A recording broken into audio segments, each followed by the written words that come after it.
All right, Shabbat Shalom for those of you who are joining us on YouTube. Um, we are so close to the Passover now. It's very exciting, very, very exciting. There's a number of reasons why it's exciting, but one of the biggest is obviously the revelation that that has come this season concerning the light of Passover and the the uh, the altercation of the universe from Yeshua's sacrifice.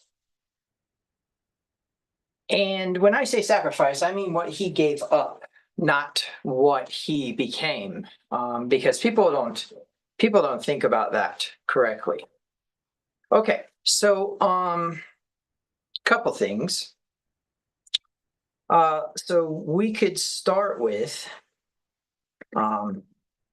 hold on 1 second.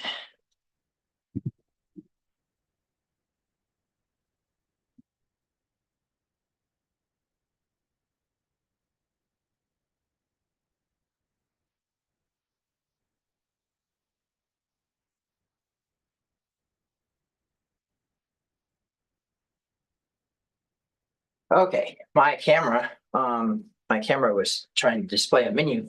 Okay, so at any rate, we can start with the very important fact that this is a meritless endeavor, right? We could add that somewhere along the lines, we have a comment coming from Yeshua. So what we need to do is we need to kind of figure out the connection between the light of Passover, the light of Yeshua versus our light. Okay. All right. So let me think about this for a minute.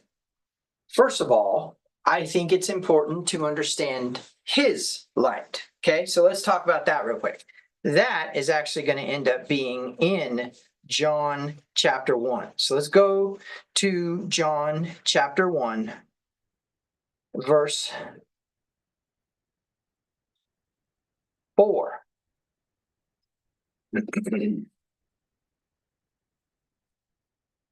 So in John chapter 1, verse 4, it says, "In him was life, and the life was the light of men. And light shines in the darkness, and the darkness did not comprehend it. There was a man sent from God whose name was John. This man came for a witness to bear witness of the light, that all through him might believe. He was not that light, but was sent to bear witness of that light." So what John are we talking about here? We are talking about John the Baptist, right? John the Baptist was the one who was sent to prepare the way for the Messiah. Now, there's a couple things that we could get into there, because the Messiah itself, as a function of creation, is actually the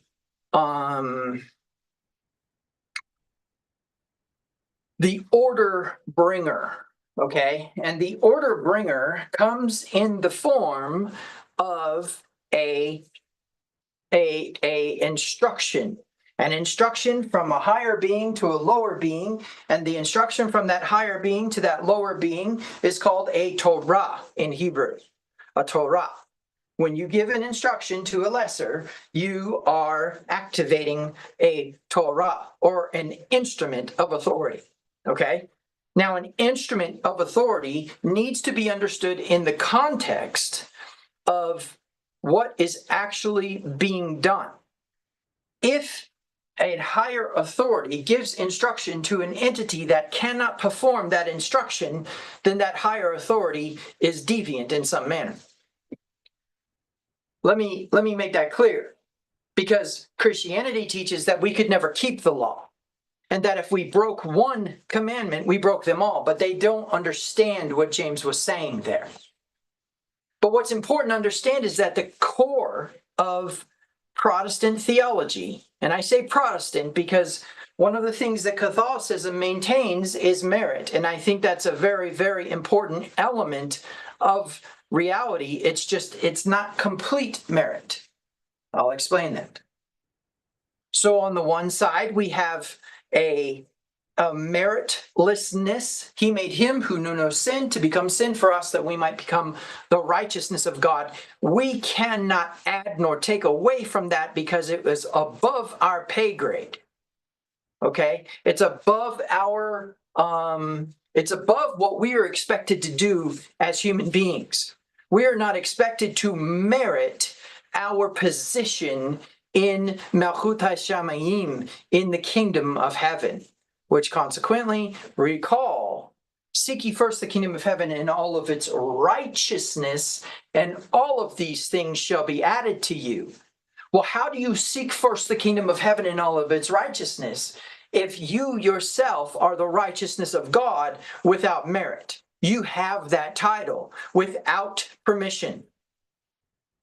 God didn't ask you whether or not you want to be the righteousness of God. He said you are the righteousness of God as a result of, for what the law could not do in that it was weak in the flesh, God did by sending his own son in the likeness of sinful flesh on account of sin, that the righteous requirements of Torah might be fulfilled in us who do not walk according to the flesh but according to the Spirit. Romans chapter 8, verses 3 and 4. So why is this important? Well, there are two reasons why this is important. The first reason is because it says that John was not the light. But we're going to find a contradiction that many opponents of Christianity and the Bible say is one of the major contradictions in Scripture. And when I say Scripture, I'm not talking about what Yeshua called Scripture. I'm talking about what Christians and opponents of the Bible call Scripture. They call John the Scripture, even though that the graphe is the writings. Okay? The writings, the prophets, the law, the Torah are all about the Tanakh, but the graphe is partially the history of the kings, the Psalms and Proverbs, Ecclesiastes, Esther, and Job, and some of the prophets. But the premise is that it's very important for you to understand that what the Gentiles call the Scriptures, or what the people who claim to be Gentiles call the Scriptures, is not actually Scripture. John is a narrative about the Messiah, not Scripture. And you say, well, wait a minute now. We believe John is true. Fine. That's fine. But there's only actually one book. I'm sorry. There's only one set of books in the entire Tanakh and latter writings being the New Testament, that actually claims to be the word-for-word dictation of the intensification of all power in the universe, and that being Torah and instruction. Now, I said at the beginning of this thing, I said, an authority will not give you an instruction that you are not able to carry out. If they do, then they're deviant. They're tyrannical. So the reason why this is important is because when we say, okay, John bore witness of the light. Look at this. He was not that light, but was sent to bear witness of the light. Now, that was sent is a big and very unfortunate, what we call gloss, if you will. So I think one of the important elements that we need to get our minds wrapped around is the idea of why John said he was not that light, but was sent to bear witness of that light. And the reason I say that, look at verse 9. That was the true light, which gives light to every man coming into the world. Gives light to every man coming into the world.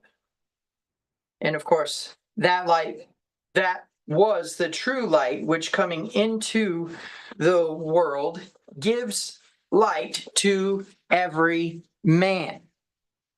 Okay. So the reason why John the Baptist was not that light is because the light that was being given to every man was coming into the world through Yeshua. He was in the world, and the world was not made through him, and the world did not know him. I'm sorry, the world was made through him. I apologize. The world was made through him. He came to his own, and his own did not receive him. But as many as received him, to them he gave them the right to become children of God, to those who believe in his name, who were born not of blood, nor of the will of flesh, nor of the will of man, but of God. And the Word became flesh and dwelt among us, and we beheld his glory, the glory as of the only begotten Father, full of grace and truth. Right? Okay. He became flesh and dwelt among us, is actually tabernacled among us. Now, what specifically do we have built into this system of understanding? First of all, we know that all things were made through him. Now, if we were to take and go into the physics of the reality of things, which we may do today, it is important to understand that there is a mechanism by which all of those things happen, okay? But we need to remember that he is the source. So, if we were to think of this as the reason why John the Baptist was not the light was because he was bearing witness of the light, we know that John the Baptist was what? He was a lesser to the light that was coming. Now, it's very important to understand that when John, the writer of this gospel, well, okay, let me take this back. The presumed writer of the Gospel of John is the disciple John, not John the Baptist, okay? Presumably. But he says this John did not have or was not the light, right? But he bears witness of the light. Now, here's the part that's important for you to understand. If you do not understand Hebrew mysticism and philosophy, you will never, ever, ever grasp this particular passage. He was not the light, but was to bear witness of that light. So here's how I want you to think about it. Can you see the wind? At any given time, can you see the wind? No, you cannot. It is not a visible thing. It is not something that we can observe. However, what can we do? We can observe the effects of it. Okay? We can observe the effects of it. Now, the reason why this is important is in observing the effects of it, then we begin to get our minds wrapped around that wind exists. Now, Solomon says that all things are vanity or grasping for the wind. What does that mean? That means try to actually hold the wind in your hands. Oh, yes, we are going to definitely get our minds wrapped around wind today. However, it is very, very important for you to understand that this is another correspondence of the intensification of all power in the universe. That what? That the light that John is discussing here is not visible. The only way that it would be known is if John the Baptist was somehow the leaves wrestling in the tree. So the light being the wind that we can't grasp, see, we can feel, right? But we cannot necessarily conceptualize until we see it cause the flag to become horizontal, until we see the leaves wiggling in the trees, until we see the grass bend. So in that thought process, we know that John the Baptist was locating the Messiah. John the Baptist was locating the Messiah. Now, high priest goes out to see John the Baptist and says, "Are you the Messiah?" He says, "I am not." He says, "Are you that prophet?" He says, "I am not." But was he? Yes, he was. Yeshua had identified that he was. So why did he say, "I am not"? Again, the opponents of the Bible say John the Baptist was lying because Yeshua called him that.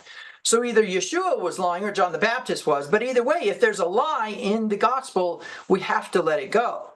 We have to throw it out. The credibility of the writer is shot. Or is it? So let's see if we can get our minds wrapped around this concept, because we need to accept that light that's being discussed here is obviously not visible photon emission through radiation of heat, okay?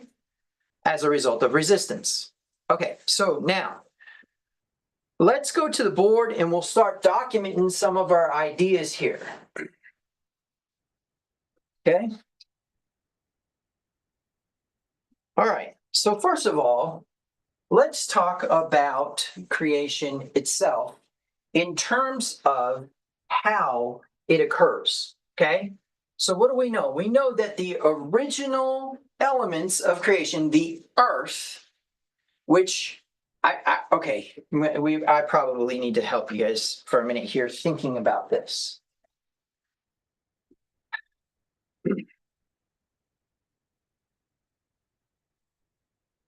In the original space race, as we began to move away from the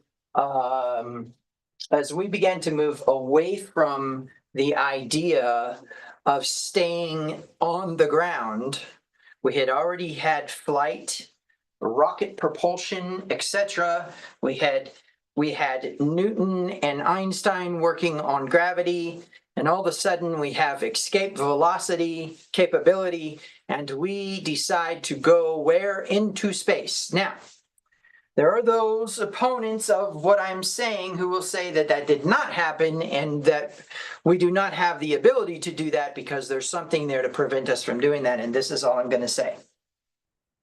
However it works out, I can tell you that the earth is not the solid stuff that we stand upon, nor is it the water that we float upon, nor is it the air that we fly through. The earth is something else. I'll prove it to you. So there's two very important things. The first is that in the beginning, God created the heavens and the earth. Okay, we'll go ahead and go with the English version there because that's not really how it reads in the Hebrew, especially if we begin to accept ancient grammar versus the modern Aramaic grammar that is used in the Hebrew Bible. Now, I can explain that at another time, but the short version is the ancient grammar possibly places the beginning as actually the creator and not the God, right? Okay, why would that be important? Well, basically, what we got going on is it says, and the earth was void and without form. And then all of a sudden it jumps over to darkness was over the face of the deep. Now, we are not going to get into what the deep is today. We are not going to get into what darkness is today. We're just going to accept the English right now and accept that from formless and void to defined and what? Some other piece of the puzzle present, that being darkness. Then it says the Spirit of God was hovering over the waters. Wait a minute, where'd the waters come from? Oh, yet another thing defining something that is not necessarily earth. The earth was void and without form. All of a sudden it has a deep, it has darkness, it has the Spirit of God, and it has water. And then we get into let there be light, right? And here's the premise is that after let there be light, then there is what? There is the separation of the waters. And during the separation of the waters, all of a sudden dry land appears. What does this mean? This means that when we refer to the earth, we need to understand that it is not this globe, okay? Because in ancient Hebrew, the actual word chatz, R-T-Z, chatz, R-A-T-Z really, is what? A pottery shard. So here we have an idiomatic reference. How so? In ancient times, pottery was recycled as paper in the sense that it was something to write upon.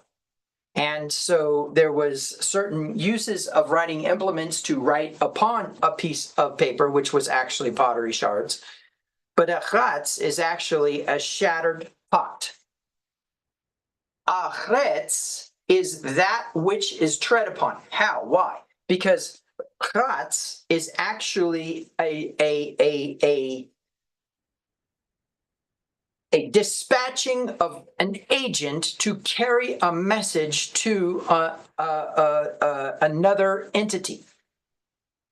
A messenger would take the pottery shard in hand and run. That's why chrutz is the word for run in Hebrew. Would run to the other end, to wherever that message was being taken to. And that place upon which he tread as he was running as a messenger was called Achetz, the place where he ran. So Achetz, which is translated earth in the English, is actually anywhere in which there is a movement of an entity who has agency.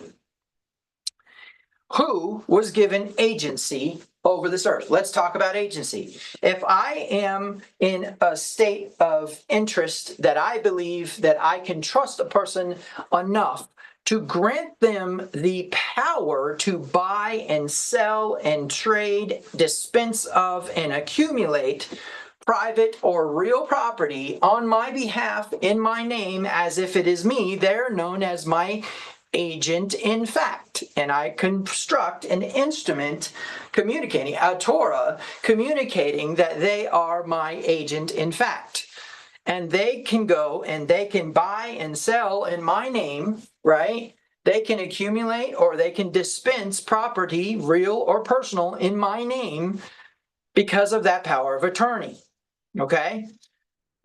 So an agent is somebody who can, and there's limitations to agency, but generally speaking, an agent is somebody who represents the person who you are who is sending the message, and therefore any agent who treads or any agent who moves over a space to give instruction or to communicate to another element or another entity is treading upon Achetz.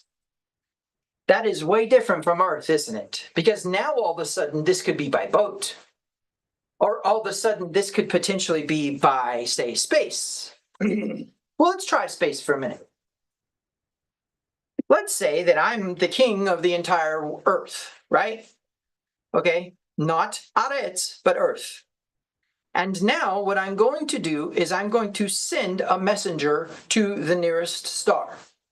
So I tell this person to get into a spaceship, and now they're going to have escape velocity. They're going to leave the atmosphere. They're going to go into space, and then they're going to head towards Alpha Centauri. As they're heading towards Alpha Centauri, what is happening? They are creating Aretz. How? Because they are crossing a space over time that is a representation of their path to taking that message. They are running and bringing the message, right? The pottery shard. They're bringing it to the next star. Maybe it's an instruction, maybe it's a negotiation, maybe it's a surrender, who knows? But it's a communication, and that communication causes Aretz to exist. So now you need to disconnect your brain from the word earth, because our version of earth is this dirt ball that we are currently existing on. Now, why would that be important? Well, in its simplicity, the reason that's important is because we need to accept that the Achretz was void and without form. It wasn't defined yet. There was no message. There was no instruction. And then all of a sudden it has these elements, and then there's light, and then after that, this earth that is now has definition, right, is commanded to start to bring forth something, right? So it goes waters, so it goes what? It goes darkness, abyss, waters, spirit, light, separation, bring forth. The Elohim earth, Aretz, I should say, the Elohim Aretz is commanded to bring forth something.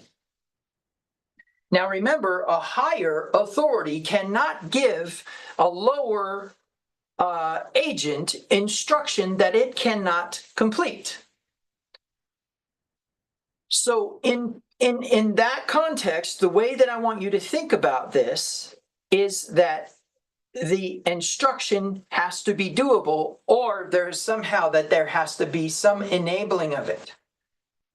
So I will go back to my statement of saying that Torah is keepable.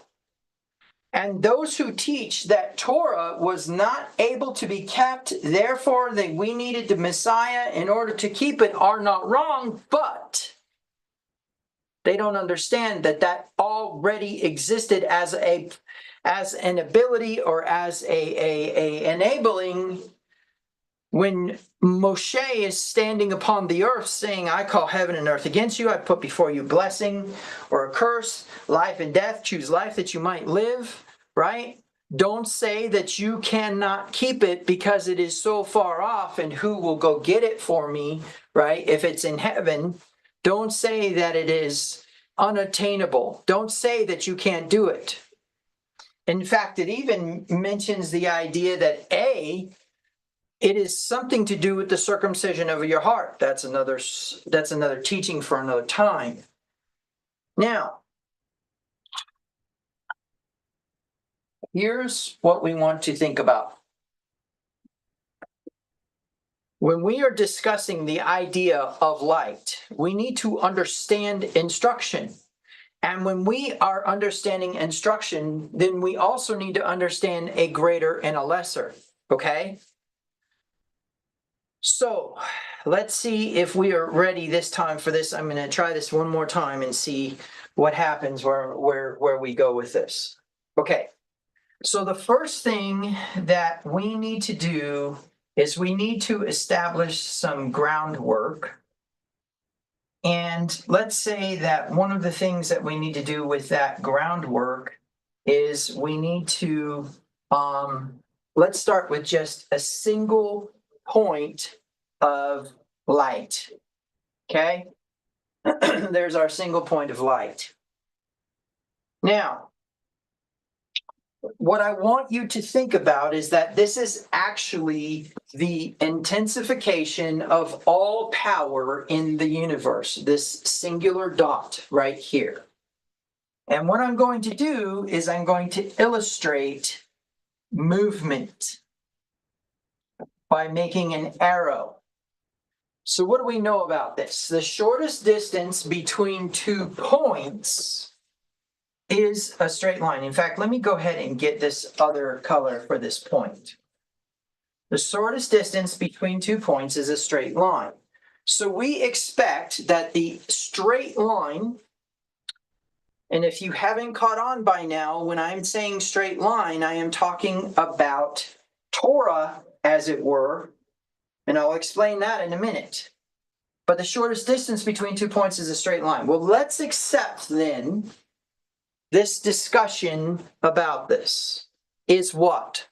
That there is emanating from the intensification of all power in the universe what we would commonly call God, but unfortunately, the moment that we give it a name, a title, or something, we we lose perspective on what we're talking about. Why do I say the intensification of all power in the universe? Because it sounds so ridiculous. I truly actually say that for two reasons. Number one, because it best describes the thing, right? To where my mind can describe it because it's that big. I want you to think about big and then go bigger, and think about big and go bigger until you finally arrive at a fact that there is actually no such thing as the limit on how big. And if your mind can actually fathom that, then you should probably come visit me because you definitely have more wisdom than me. So when I say intensification of all power in the universe, what I want you to understand is there's nothing bigger, but that it's so big that we can't fathom it. But we need to create a limitation, so we define it. We say it's the intensification of all power in the universe. What does that mean? That means all energy is intensifying at that place. Well, if it's intensifying, it's an expanding. And if it's expanding, then it's spinning. Oh, we'll get into that in a minute. Okay, so now the premise here is that as there is an emanation of that energy, because of the fact that it is expanding, that means it's technically moving, then we need to accept that the expansion itself actually has a boundary, that there is a place that we can't understand where definition begins. And what do we know? We know that that definition was a desire to bestow upon an entity who chooses to be bestowed upon through free will. So if we have something telling the intensification of all power in the universe to stop at this moment, then we know that that is what? That is a negation particle. The same as in the commandments that say, you shall kill not. You shall steal not. That's how it actually reads in the Hebrew. Not you will steal. Not you will bear false witness, etc. So this negation particle then what creates some sort of boundary? Well, of course, when we talk about boundaries or we talk about limitations of energy bouncing off of something or energy running into a limitation, okay, like for example, some of the little bit of reflective sound that I cannot remove from this room for a number of reasons. Number one, I have a reflective paint on the ceiling in order to increase the lighting ability of this space because this space used to be very, very dark. And so we altered the ceiling in order to have more reflective light so that you guys can see my forehead. But the premise is that basically what we're working with is an idea that there's that little bit of reflective sound there. Why? Because sound is going up and bouncing off. What you need to know is that if something bounces off of something at a perpendicular, then it actually returns upon itself. However, if something bounces off of a curve, then it spreads. Now, one of the reasons why this is important is because if you have, I'm just going to show you this. I'm going to go ahead and illustrate this real quick. Let's say that the negation particle had a flat wall, okay? If it had a flat wall, then this would go out and come back and go out and come back. In fact, let me go ahead and illustrate that in a different color in order to kind of show you, and I'm going to do a thinner line here in order to illustrate this concept, that it goes out in the yellow, right, and then comes back in the red. The premise is that it's going back and forth, back and forth, back and forth. That is what would happen if we were working with a flat intersection. If we're working with a curved intersection, then something interesting happens. It actually will end up spreading in both directions. Okay. Now, what's interesting about that is now we understand. Now, I can tell you, let's go ahead and use green here for this really quick. We'll increase this pin just a smidge. So now what if an angle of energy was coming from this direction and hit this point on a flat intersection? Then it would actually go out at its complementary angle to the perpendicular, this being the perpendicular right here. Okay. Now, the reason why this is so important is because what you need to understand is when the intensification of all power in the universe hits this first limitation, it doesn't bounce back on itself. Something else happens, and I'm going to explain that in a minute. So now what we need to understand is that this is just a two-dimensional and not necessarily a true representation of the intensification of all power in the universe. Why? Because a true representation, we'll go ahead and we'll just move this, whoops, not like that. We'll just move this out of the way, okay, over here. Now, what you need to know is that what's really going on, and we're gonna illustrate it in two-dimensional space. Let me make sure I've got good color and thickness of line here. Let's just go ahead and actually we'll just use this. Okay. So now here's that same point again, only this is going to be a little bit less, or this is going to be a little bit more representational. And what I mean by that is that at the same time that something's coming out here, something's coming out here, something's coming out here, something's coming out here, here, here, all the way around, okay? And so what you need to know is the negation particle is occurring, and we'll go ahead and we'll use a contrasting color here to illustrate this. Let's go ahead and use this contrasting color. The limitation here at these points is actually causing something to occur.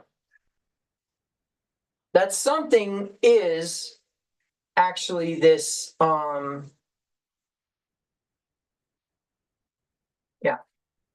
it is actually a boundary of energy moving around, okay? Because each one of these is actually, let's see, let's illustrate it this way with this color with a thinner line. So what's actually happening is as each of these intersects with this limitation, it changes direction and starts moving outward this way along this boundary as if it's trying to find the opening, so to speak. Okay? So the way that I want you to think about this is that that first limitation, the negation particle, right? That first principle is no. You cannot send your energy any further, right? Now, I know in the past what I've said is that if we had a vessel here with energy coming into it from all directions, or trying to come into it from all directions, and perhaps I should illustrate this a little bit differently in such a way that you could understand it. Something's trying to come in and change this space. And this space is saying no, nobody's allowed in. Why? Because that's the only free will that could actually turn the light away. Why does this? Oh, there goes what I do that every week. I think I should just probably do it at the beginning of the teaching. There's probably this concept of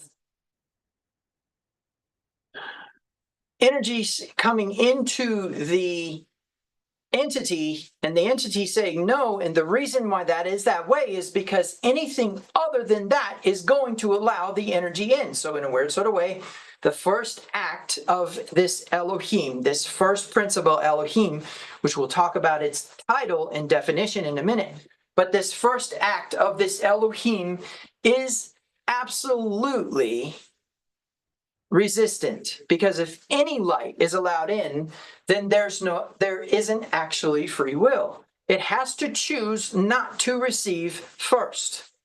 Now, the second thing that happens, and this is in a matter of a split second, because what you need to remember is this is all the same entity just thinking. Okay? The intensification of all power in the universe is just thinking. The next thing that is going to happen is, yes, with condition that you somehow are related to me, because if we are that different, then I cannot relate to you. And if I can't relate to you, then I actually don't necessarily want to be with you. And so the condition is you will have a relationship with me. You will have some sort of thing by which I can connect with you and feel like I am like you. And if I can't, if I don't feel that way, I do not want your energy. I don't want your light. I don't want your benevolence. And so next thing that is yes with condition. So we can actually alter this mess a little bit in such that we could say that, first of all, the no goes away, right? And what else happens? We have to change our boundary a little bit. What do we need to do with our boundary? We need to change the way that it looks, because now, yes with condition has become an opportunity for there to be an entrance, right? An opportunity for there to be an entrance, or what we would call a penetration. Now, why is that important? Because you need to remember that this thing is very hungry.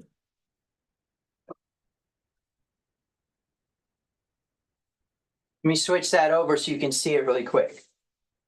It is very hungry. It is void, right? Which is one of the reasons that it says yes in the first place. It's hungry. It needs something. Now, why do I illustrate this here?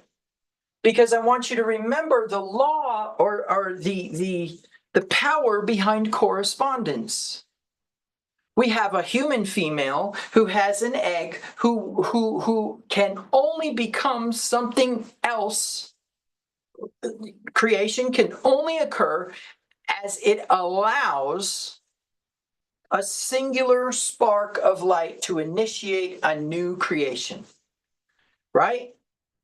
And so, and the way that I want you to think about it, I shouldn't call it a single spark of light, but it actually is. In fact, what you don't know is that information that's contained within your DNA is contained within energy of your DNA. There isn't some little written script on your DNA. There are actual electromagnetic memory processes occurring in your DNA. So, and so it's very important that in this biochemical electrical process that you understand that that is what is actually being allowed in, is a spark of light. Now, why would that be so important? Well, what happens next is the part that's important. Okay, so I'm going to illustrate what happens next, and it's going to be a little bit off from what actually happens, but I can't do what I want to do with this system. Okay, I mean, I kind of could.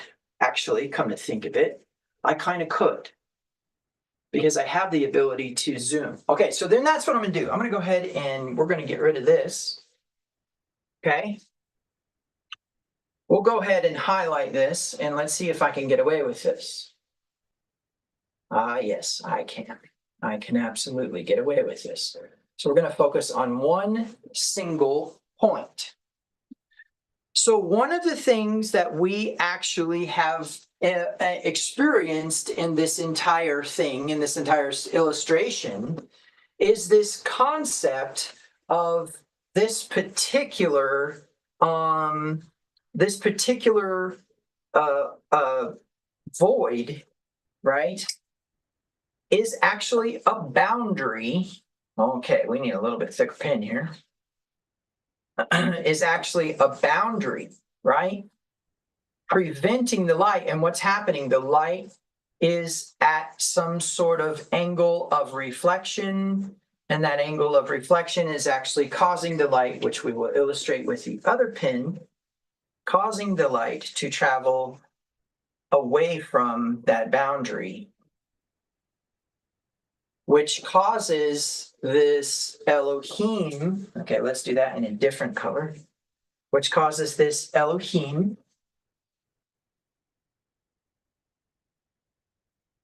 to what? To long, right? Too long or forlorn, right? And so what's actually happening is within this thing that at this point in time would be impossible to illustrate as a void, but what we can do is use a different color to actually kind of create this purple part as a boundary and the rest as something else. Let's go ahead and let's try that out for size. Yeah. So here's the void, right? And this void is actually the thing that is the part of this entire structure, which obviously it's a structure because why? There's boundaries, there's something that it's reflecting off of. Okay, so remember this whole green thing here, right? That whole green thing there is actually the thought of benevolence without limitation. Now, what you need to know is that benevolence to a fault would feed some form of malevolence if it did not have some sort of limitation. What I mean by that, having mercy upon that which does not deserve mercy. You say, well, isn't that the whole principle of Yeshua? You just had a revelation if that's what you said. Try not to drop it this time. All right, so the premise is what are we working with here, right? I don't think I can zoom back out, but I can tell you what we're working with here is a structure, and that structure is basically based upon a boundary that says that energy can go no further without something happening. And of course, that something is free will, choosing to receive. So now this vessel says, yes, I will receive, right? I will receive. And so as this energy is coming in and asserting itself, and I love how big this is because this is like really how it is. It's this intensity asserting itself upon this negation particle, which is actually just this the intensification of all power in the universe consciousness thinking, saying, I don't want a creation who doesn't choose my benevolence or my bestowal upon it. In other words, I'm not going to force myself upon anything. I want to give everything, but I want it to choose to receive everything. Okay? And then the second thought is that will mean that it has to be somehow related to me. Now, there's two ways we could think about this. We could think about this as a child in the sense of genetic connection, or we could think about this in relationship as in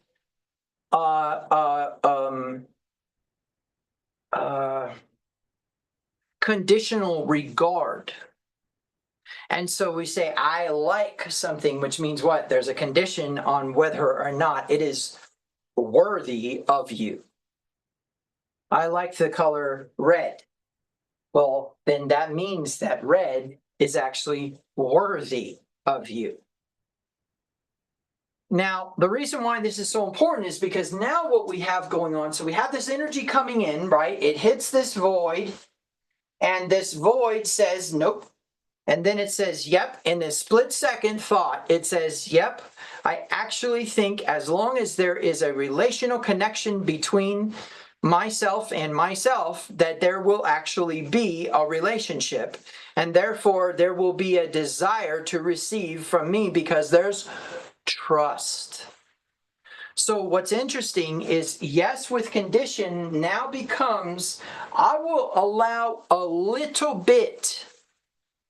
I will allow a little bit. And so now we say, okay, we'll allow a little bit. So now I want to zoom back out just a little. Let's see if I can get away with that. I want to zoom back out just a little.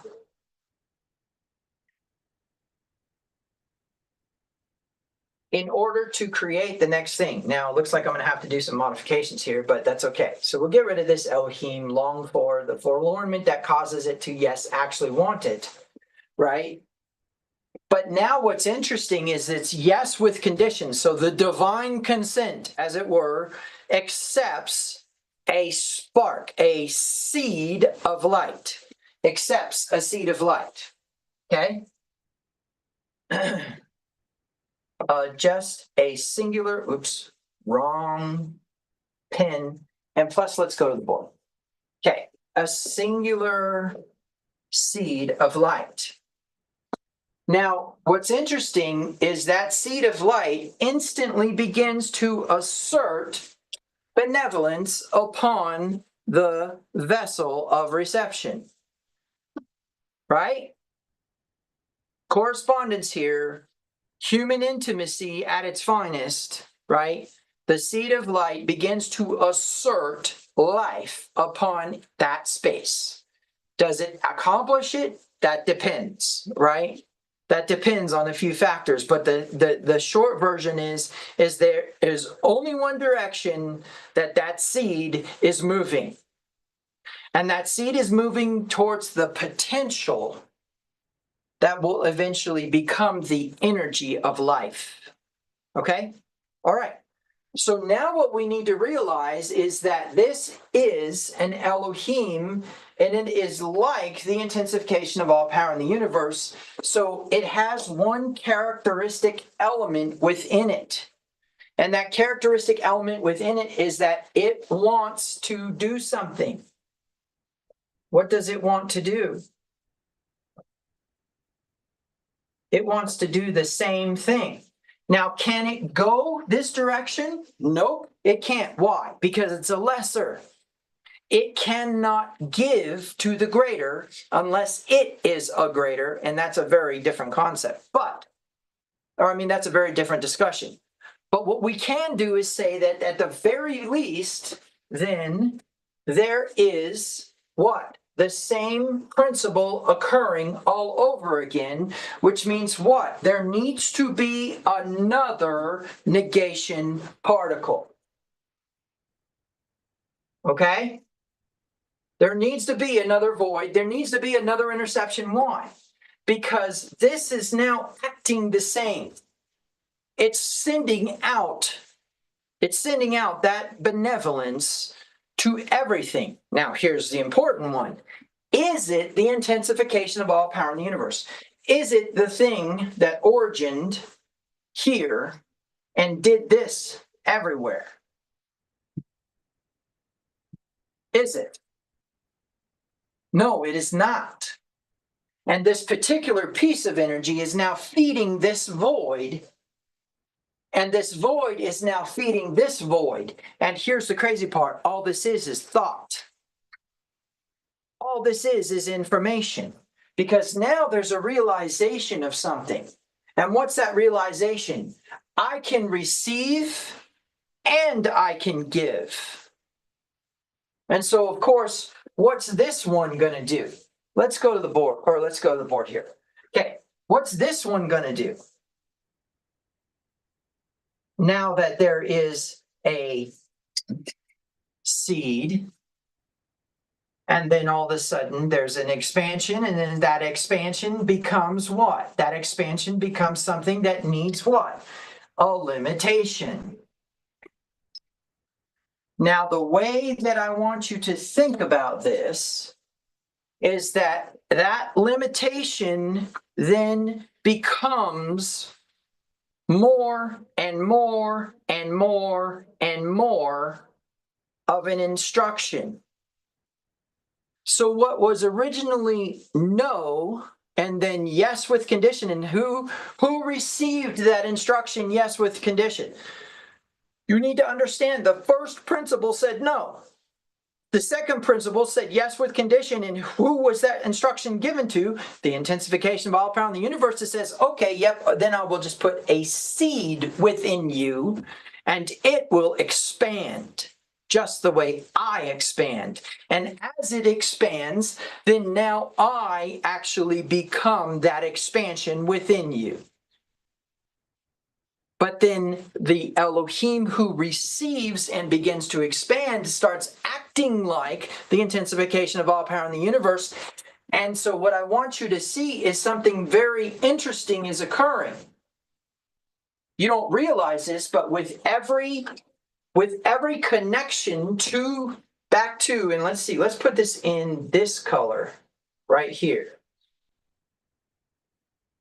With every connection back to this point, there is a diminishing of light.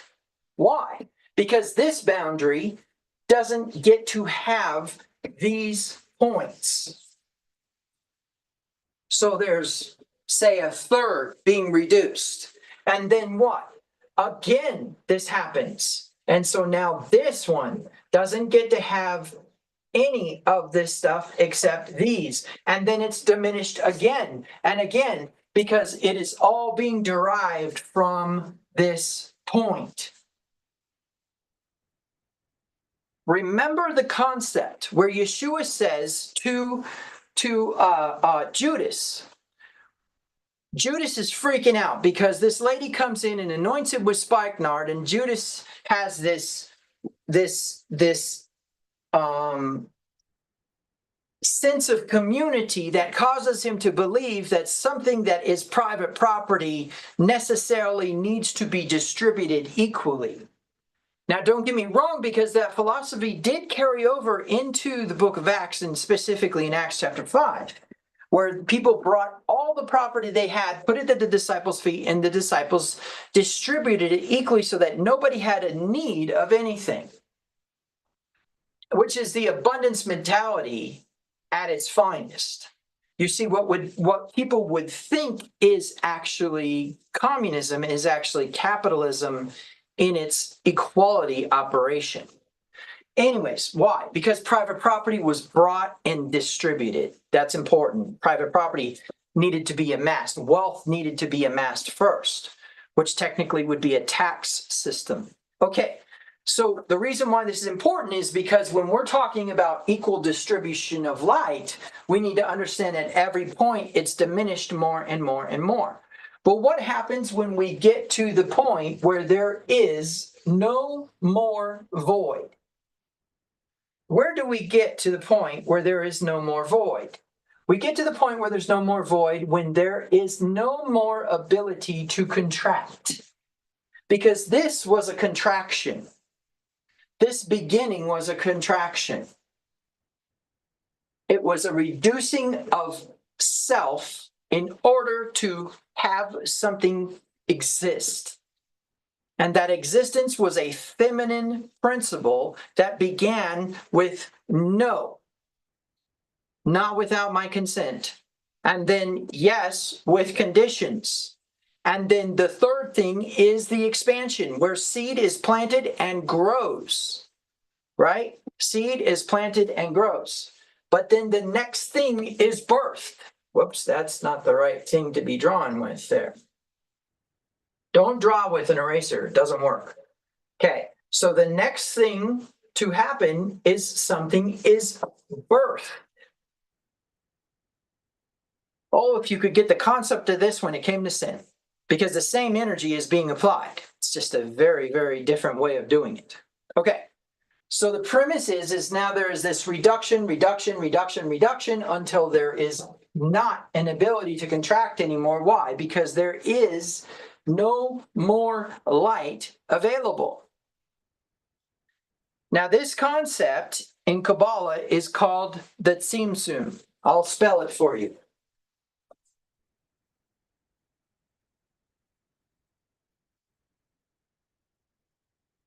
And it's the idea that the intensification of all power in the universe is just that. And that it's too intense for anything to exist. However, a thought occurs of a desire to bestow. But that desire to bestow needs to be received, which creates the first principle. And that first principle, so if you think of it this way, there is no gender in this aspect, okay? There's no gender here.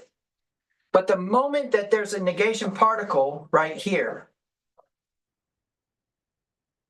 we'll say negation particle, then all of a sudden, this is what? A vessel of reception that is, okay, I did not spell that right. We're going to leave it like this, actually, because I'll need space. Okay, so this is feminine. Why? Because it becomes a vessel of reception. It becomes a womb, right? Or a woman if we get down to the lower levels of light. Okay, and then this all of a sudden becomes masculine.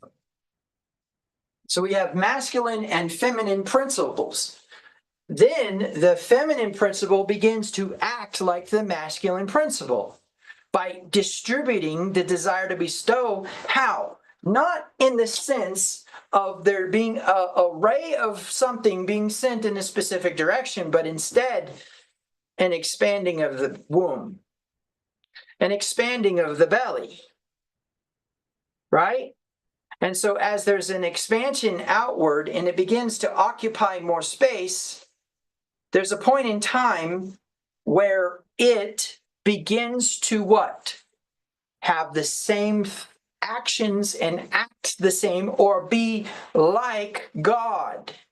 And as it is like God, then what does it do? It begins to want to bestow.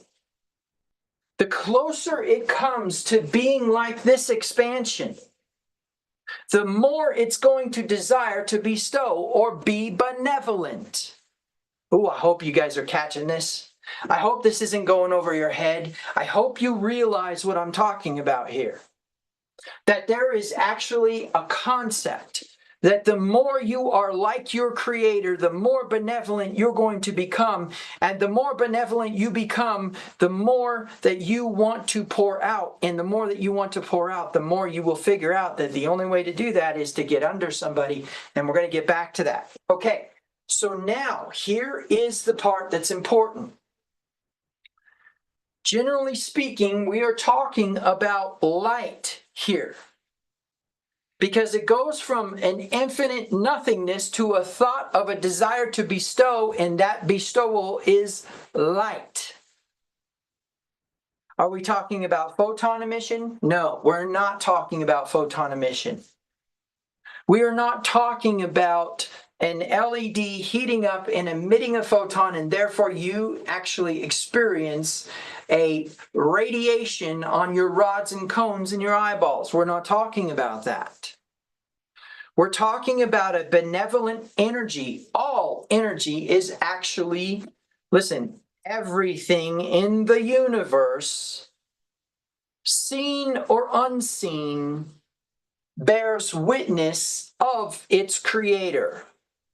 And everything in the universe bears witness of its creator through vibration. And everything in the universe bears witness of its creator through expansion. And everything in the universe bears witness of its creator through contraction. Now, The premise is that as something is pushed forth, a contraction pushes it forth. But what you need to realize is this is all concentric. How would it actually look? It would actually look more like this.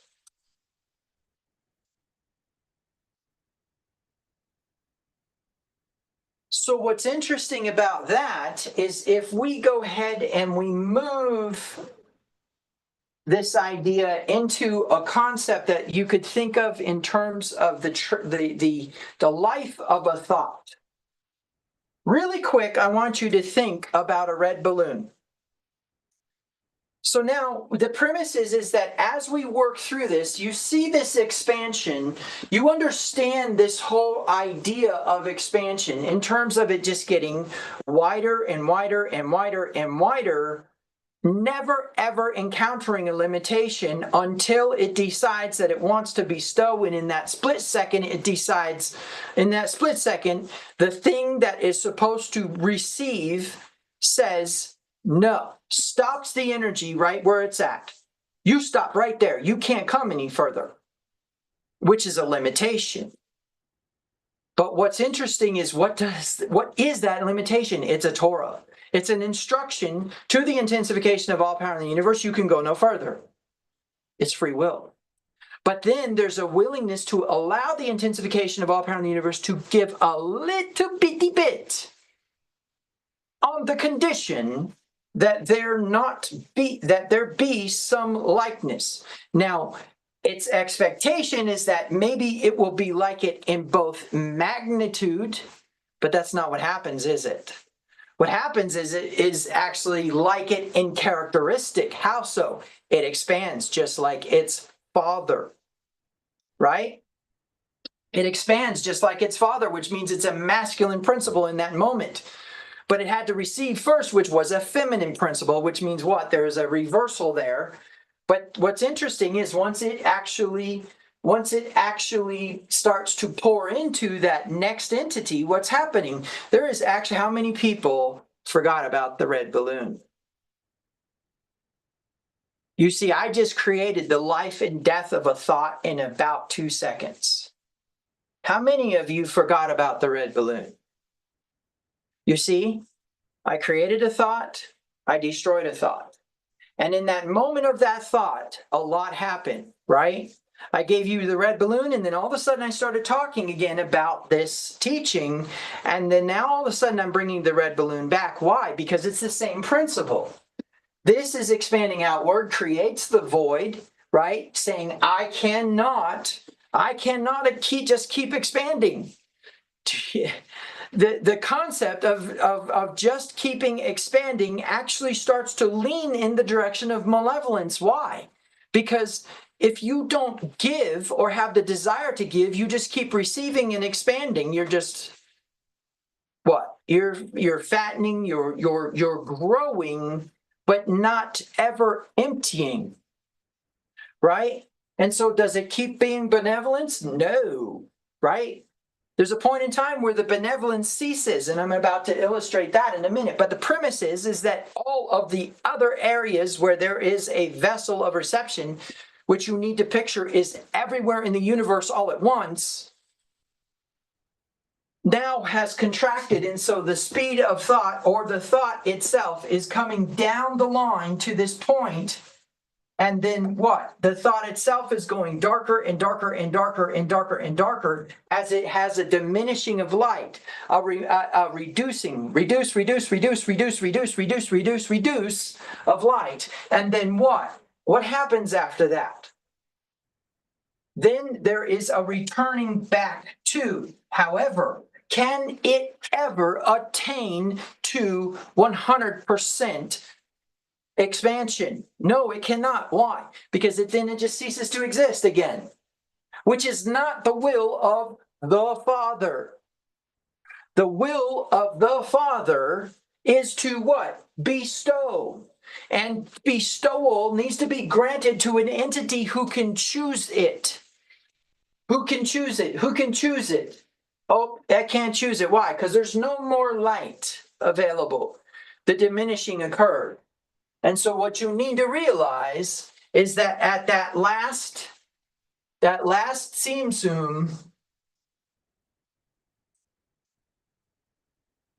whoop, now I'm spelling stuff backwards. Oh, my opponents would have a heyday with that one. Okay, so now here's the human. So what we need to understand now is a premise that there needed to be some sort of function in all of this. What do I mean by that? I mean that there needed to be a limitation upon the benevolence, but there needs to be a limitation upon the malevolence if if there's a continued expansion without any outpouring.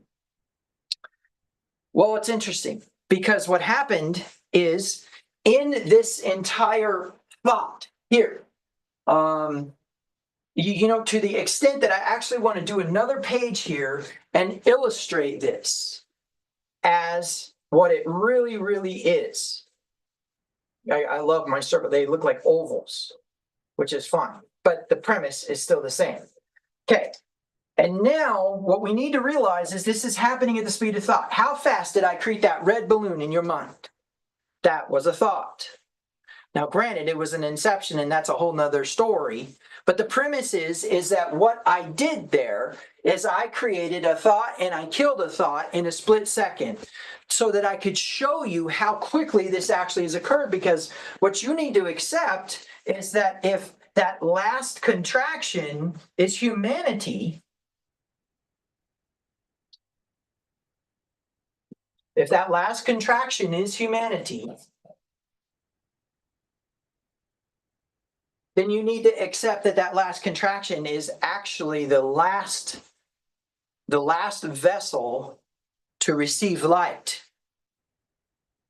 And so anything that happens on this level happens on a lateral level. You cannot contract again. And if you can't contract again, then what's happening here? What's happening here is that there's this constant flowing. The way that I would illustrate it is I would pour water back and forth in a glass for you, but I'm not going to do that because I'm already dangerous with my thermos here. I don't need glass all over the floor. You guys don't know, but the reason why I always knock that down is because my pins are magnetic and they sit right next to that bottle. So I go to put my pin back and I actually bump my bottle. So now when we're working with this, what we need to realize is that the human process is not a contraction. It's not a contraction process. It is actually a lateral process of give and receive. Now, why is that important? Well, what you need to realize is that at this level here, let's see, what am I going to do this? I'm going to do this red. Oh, that's lovely. We'll do this red. Okay. And the reason we'll do it red is because it's good contrast on that green. And what's happening here? Well, this is the intensification of all power in the universe. In fact, we can even go ahead and label it as that.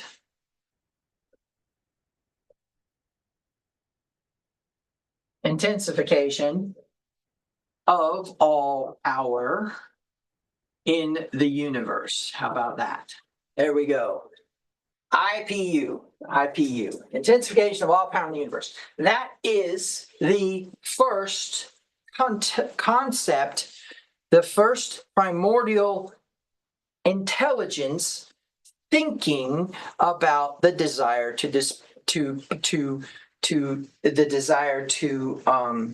bestow actually becomes the last entity in that split thought. But what happens between this point and this point slows energy by a reduction of light and therefore a reduction of vibration and therefore a reduction in frequency. And if that's true, even though that we know that the actual energy of the intensification of all power in the universe is not detectable, which is why scientists don't believe in it, what we do know is that diminishing results also in a slowing of movement. So what's interesting is that each contraction, there's actually a slowing down of the thought. Well, that slowing down of the thought is time. So for us, as humans, we experience this infinite universe of time. We've calculated things like, for example, the radioactive decay of uranium-238 is actually 4.6 billion years. And since we have lead-206 present here on the Earth, we surmise that it began as uranium-238. Why? Because lead-206 does not radiate. The ending half-life of uranium-238 is lead-206. It doesn't do anything after that. So the presence of lead-206 says that that was once uranium, and therefore it is 4.6 billion years old. Now, we haven't been too far off in our accuracy of those measurements because we've shot lasers out into space and have had things reflect back, and then we've measured the amount of time it took and then did the calculations in terms of its actual reflection and came up with the length of time, which is very near 4 billion years. Well, I know that just gets under the skin of a lot of you. But what you need to accept is that all that is claiming is that time slowed way down from the inception of light in the beginning. And so as time slowed way down, as the speed of thought slowed way down, still faster than the speed of light, humans exist at the moment that the intensification of all power in the universe actually thinks it, which is right now. In other words, your very existence is actually happening as a thought in the beginning. Now, where this becomes relevant is when we start to talk about the light of the Passover, which I will get into in a minute. Remember, John says he is not the light, but we know that he is actually the light because of what Yeshua said about him. Where did he say it about him? Where did he say that John the Baptist was the light? Well, this is where it gets interesting. So Yeshua walks up on a hill and begins to speak. People gather and listen, and he addresses them and says, "You are the light of the world." Now, something interesting is happening. First of all, what did John's disciples do? So the priests say, "Hey, look, are you the Messiah?" "No, I'm not the Messiah." "Are you that prophet?" "No, I'm not that prophet," right? And of course we say that's a contradiction, but it's actually not, because John is actually doing something here. So then the next thing that happens is Yeshua comes along while they're making these questions, and he says, "Behold the Lamb who takes away the sins of the world." Now, I want you to think about this. Pharisees, Sadducees, priests are present trying to investigate John the Baptist. And he just claimed that the entire world could receive what supposedly only the Jews could receive. And that's absolution. Furthermore, the Pharisees, Sadducees, and some of the Herodians, the other ones there, probably even the Essenes, erred in thinking that that had something to do with merit. And what you need to realize is at that time, the universe hadn't been altered yet. So now Yeshua comes along, and of course, John says he's the Lamb. Well, what Lamb? Revelation says he's the Lamb that was slain from the foundations of the earth.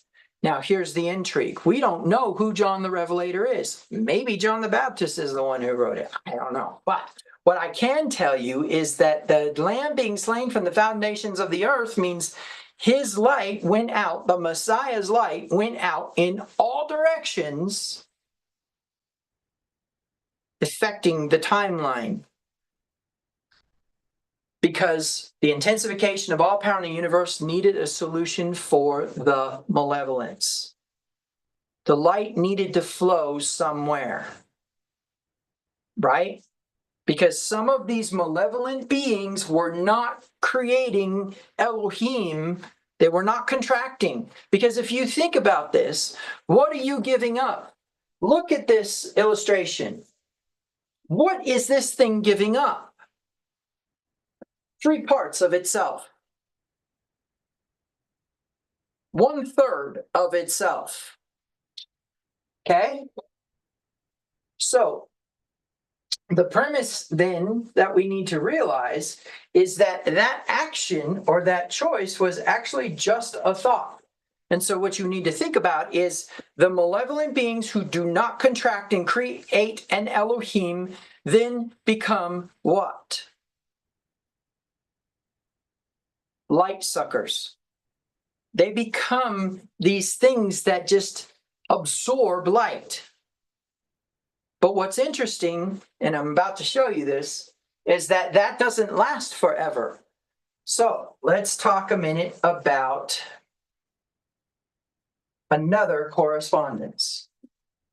Another correspondence that we have, and when I talk about correspondences, what am I talking about? I'm talking about Romans chapter 1, verse 18 through 20, that says they are without excuse. Who? Those who suppress the truth. They are without excuse who suppress the truth. The wrath of God is poured out against those who suppress the truth, right? Because they are without excuse, for the invisible attributes, the eternal power, and the divine nature of God is seen in that which has been made. That's correspondence. So sorry. I'm sorry that the occult is the one who decided that that was true and Christianity did not. I'm sorry that it took Louis Giglio standing up and telling everybody, hey guys, look, there's this pulsar out there in space just going whoa, whoa, whoa, whoa, whoa, whoa, whoa, whoa, declaring the glory of God. I'm sorry that it took that guy to do that for you.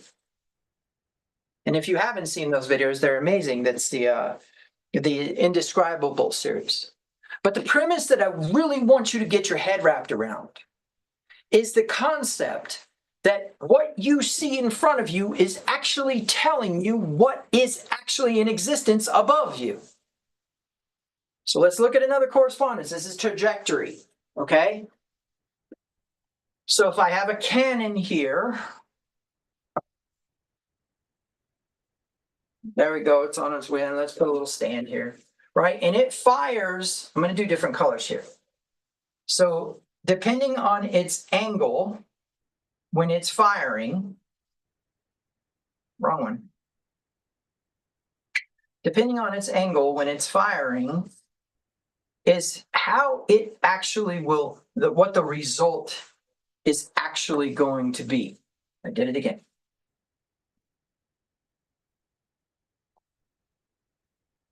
I'm dependent on the idea that it would actually return to the last pin. Okay, so now let's do our yellow one first.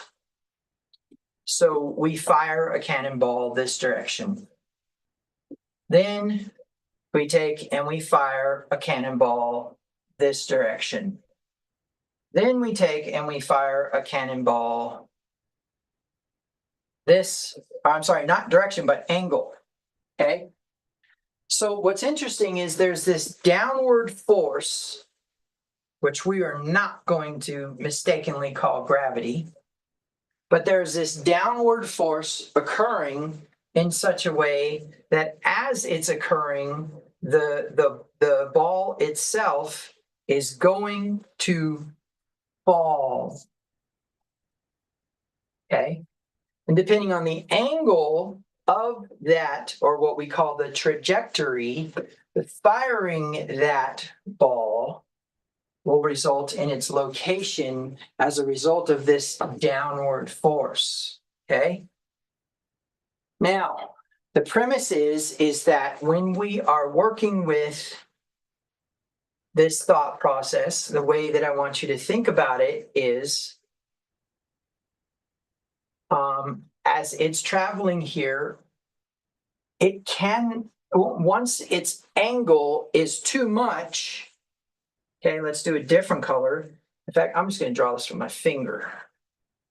So once its angle is too much, it actually will begin to reduce. So the correspondence is as this is fired, eventually it will actually become ineffective in its process. And here's the crazy part about it is as it's fired and it becomes ineffective in its process, okay, there's a point in time where it returns upon itself, or worse yet, it reverses. This is no good. But you can notice that the effectiveness of the shot is the green arrow. And consequently, just for you guys that really like the information that I share with you, firing a cannonball at 45 degrees is the furthest it could ever arrive. And that has to do with a concept of minimal, the minimal of the angle of incidence, which consequently still relates to our original expansion, but we're not going to get too much into that today. What I wanted to show you is that there's an effectiveness and there's an ineffectiveness, but what you don't realize is that all of this going out and falling is a very, very real thing. So what we actually have here in this vessel that is expanding, we have an expansion outward, cresting, because why? Because the desire to bestow is starting to become less than the desire to receive, and that strength of reception, or that strength of desire to receive, is overpowering the desire to bestow, and it is what? It is actually diminishing. But as it gets out there and begins to diminish, it will start to long to be like God again. And that will cause it to return upon itself. And again, that is in all directions. Okay? Which results in what?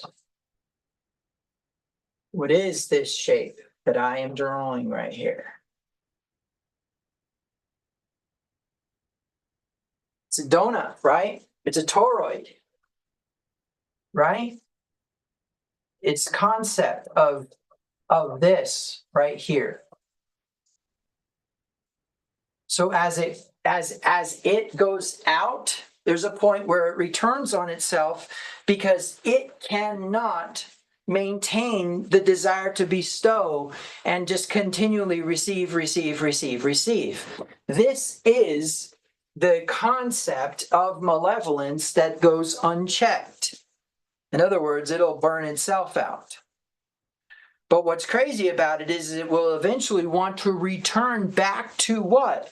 To a point where it can actually bestow again. Now, the intrigue here is that we needed a solution for the light to go to. Why? Because there is no vessel of reception here. This actually, interestingly enough, becomes Yeshua, the void, willing to receive the light in order for malevolence to be reduced back to a state that it can be reconciled to. Whoa. So what we're saying is that the whole idea behind sin, the whole idea behind salvation, the whole idea behind the containment of a malevolence is Yeshua making himself a void instead of the intensification of all power in the universe? Because what is Yeshua? Yeshua is the balance of all instruction coming from the intensification of all power in the universe. And eventually that travels down into a funnel of information that eventually results in flesh. The light, right? Let's look at this. Let's go back to this now. He was in the world, and the world was made through him, and the world did not know him, right? He came to his own. That is not, he came to the Jews. That's anti-Semitic. He came to his own, and his own did not receive him. Who is his own? We'll get back to that. But as many as receive him, to them he gave the right to become the children of God, to those who believe in his name, who were born not of blood, nor of the will of flesh, nor of the will of man, but of God. And the Word became flesh and dwelt among us, and we beheld his glory, the glory as the only begotten of the Father, full of grace and truth. Why is it the glory of the only, or the glory of the only begotten of the Father? Every Elohim bears the glory of the only begotten of the intensification of all power in the universe. But the instruction that came down from the intensification of all power in the universe was a thought of a desire to bestow, and then the instruction was, I want you to be like me and bestow like me. You want to be like God? Bestow. Okay? All right. So now we understand that malevolence will return upon itself because Yeshua became the poor. He says, unto the least of these. Now let's go back to where Judas is ranting and raving about the thing. He wants this community-esque type benevolence. And Yeshua says, hey, leave her alone. This is serving a purpose. And you will always have the poor among you, but you won't always have me with you. Now, what's interesting about that is then later on he says, I am with you always, even until the end. And furthermore, John claims that he's everywhere all at once. So which is it? Well, I will not always be with you was because of what was in Judas's heart, which was what? A very different process. He was trying to be benevolent to a fault, and unfortunately never created the actual vessel of reception to receive, right, from Yeshua. So now in this intrigue of this whole process, we realize that Yeshua is the void that causes malevolence to cease. Head explodes. Now, when we are getting our minds wrapped around the light of the Messiah versus the light of Passover, stop. There's no such thing. The light of Passover is the light of Messiah.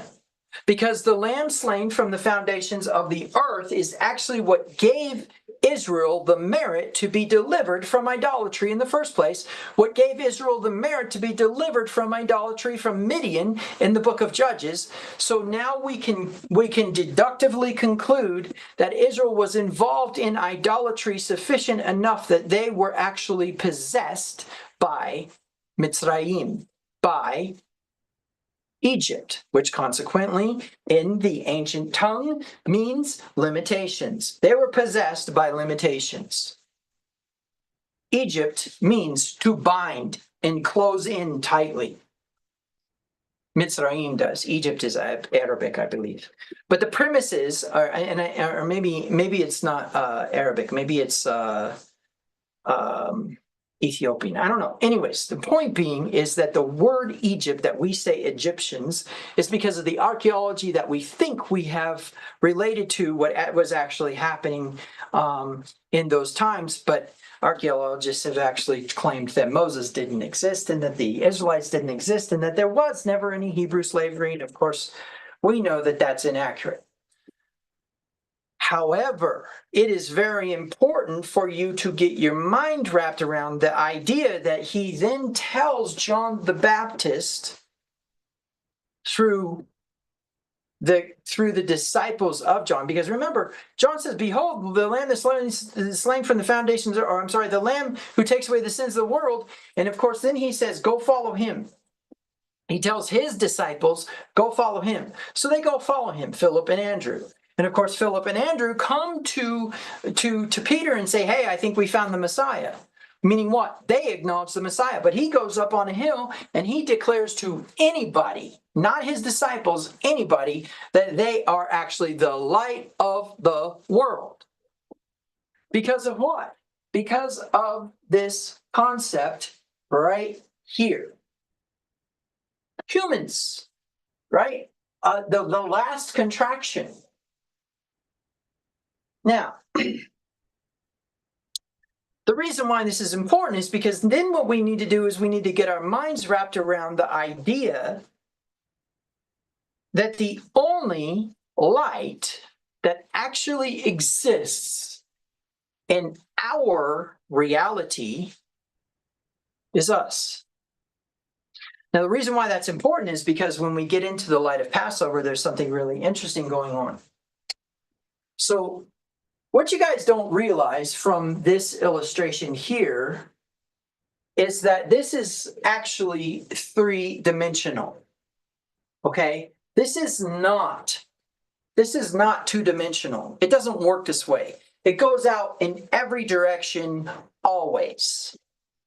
In other words, it exists in everything at all times, in every contraction of every Elohim, all the way down to the darkest point in reality.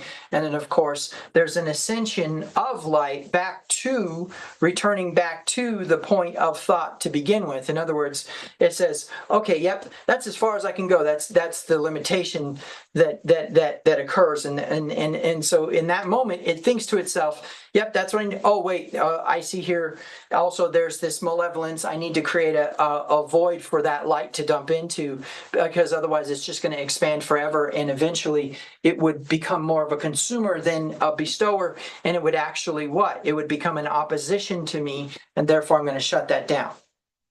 But the premise is that in that process, what we need to start to kind of change our brains on is that we are Elohim, and that the part of us that bestows is actually the intensification of all power in the universe diminished. In other words, we are the Father, right? That's why Yeshua says, I and the Father are one. Was he some special being as a result of the fact that he was Torah? Yes, but he had to be capable of violating Torah, which means he was human.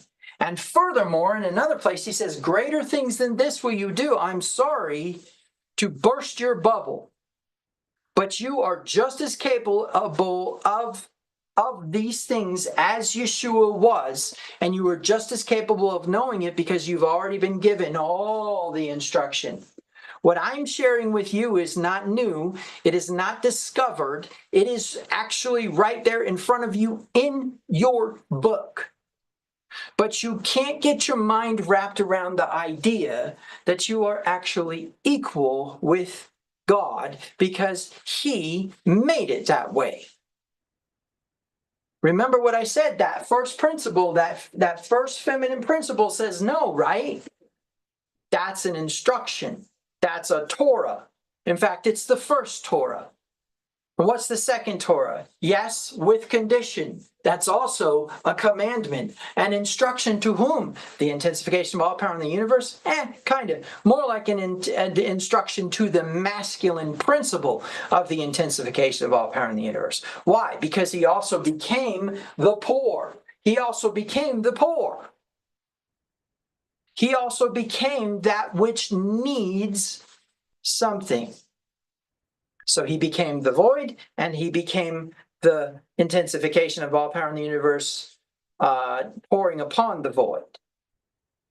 And so what you need to accept is that a father is one who creates a new creation. A father is one who creates a new creation, and that new creation receives and gives in balance. Yeshua is the perfect balance of receiving and giving. That's why when it says if we are in Christ, why? Because if we are in that vessel of Yeshua, then we are in a state of what he is doing as a receiver. But when it says Christ be in us, then we know that it is actually us who is the vessel of reception and him being the vessel of bestowal.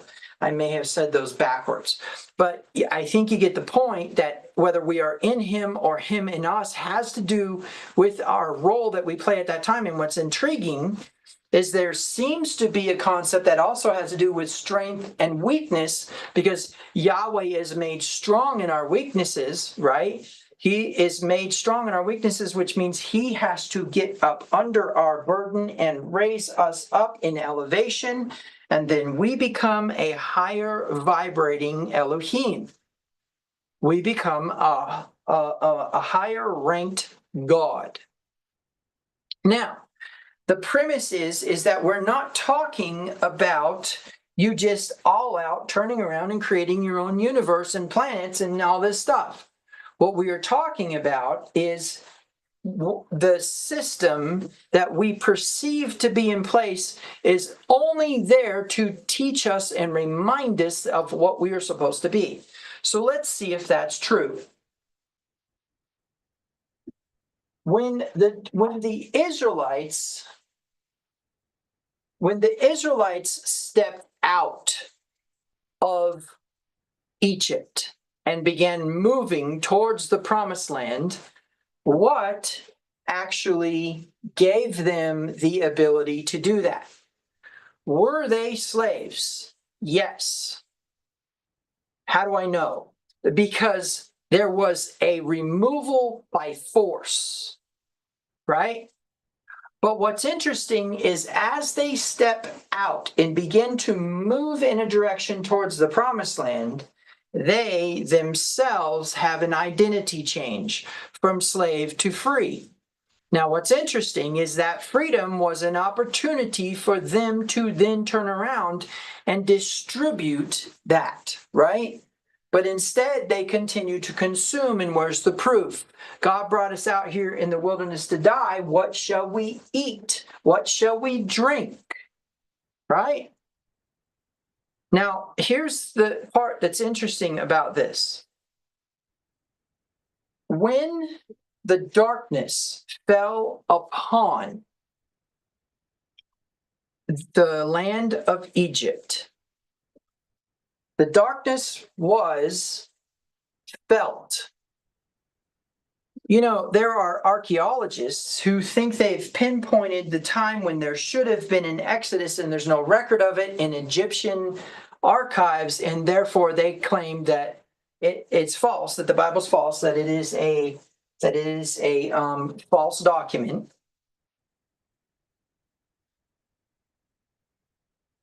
And so what? They actually are in that moment denying the entire Torah. Well, that's interesting because one of their claims is that there was no eclipse at that time. Now, you shift the timeline a little bit and you start finding an eclipse, but it's very important to hear what it said, that the darkness was felt. The darkness was felt. But in the land of Goshen, there was light. What light? The unmerited superposition of the light of the Messiah upon the people who would need the Yeshua principle to activate within them.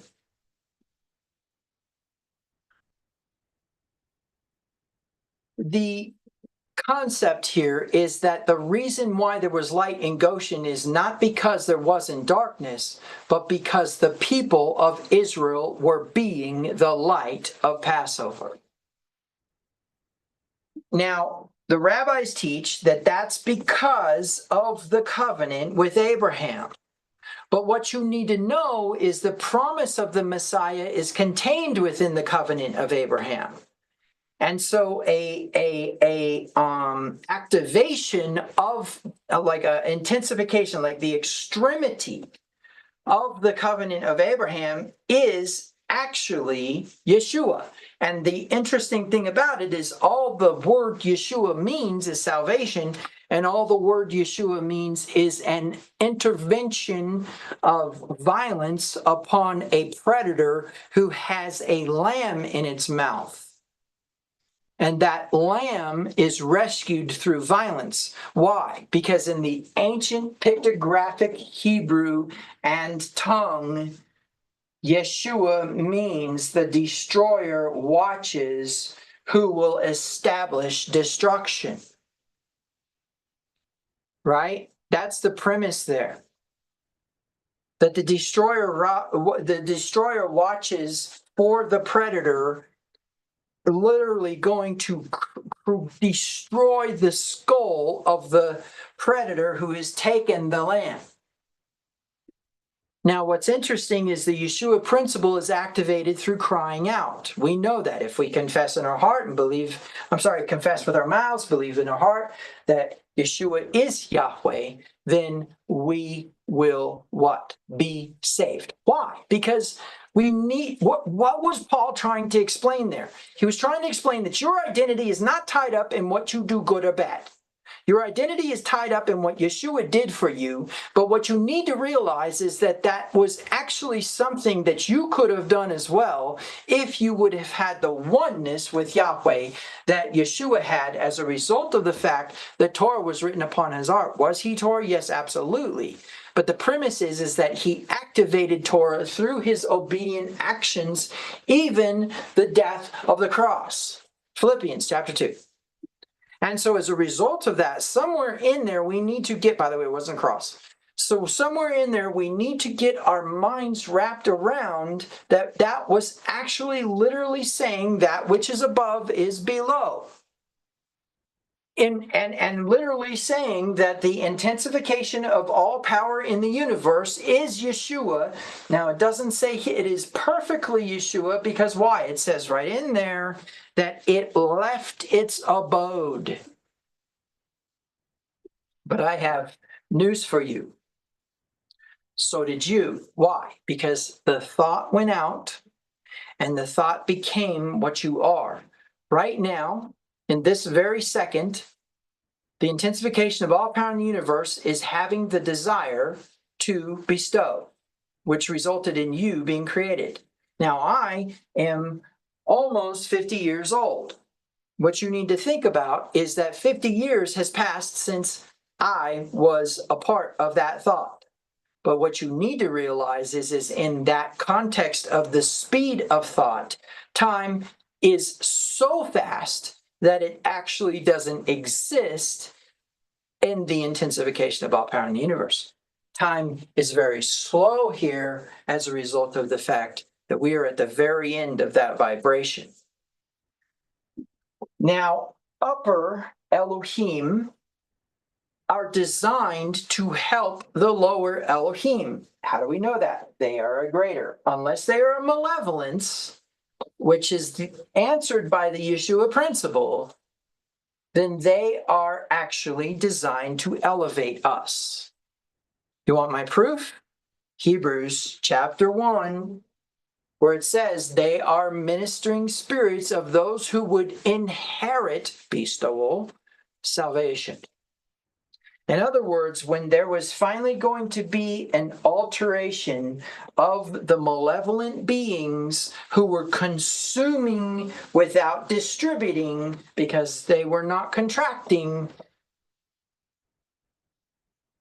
and Yeshua became that void to dump that light into, then in that premise, what we understand is that we actually inherit Yeshua. Yeshua is the benevolence to give us the opportunity to pour into, which means this guy that you see on the side of the road who's all dingy and sleeping on your street corner with a sign that says help is Yeshua. But you also need to realize that the intensification of all power in the universe is Yeshua as a thought of a willingness to what? Create an example of the ultimate benevolence, which is what? I will take upon myself the malevolent energies. I will become everything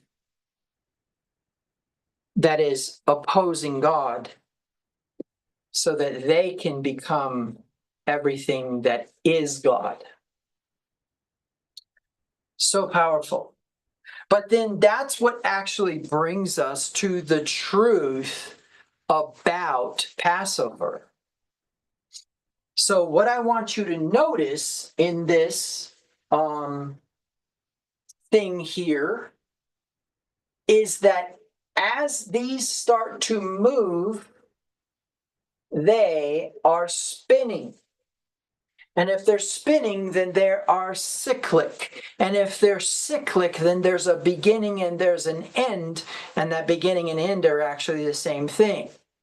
And if they're cyclic, then they are oscillating. And if they're oscillating, then they're vibrating. And if they're vibrating, that's evidence of a frequency. And high frequencies are less of a solid than low frequencies. Then we know that the light of Passover is actually spinning. Now, I want you to picture a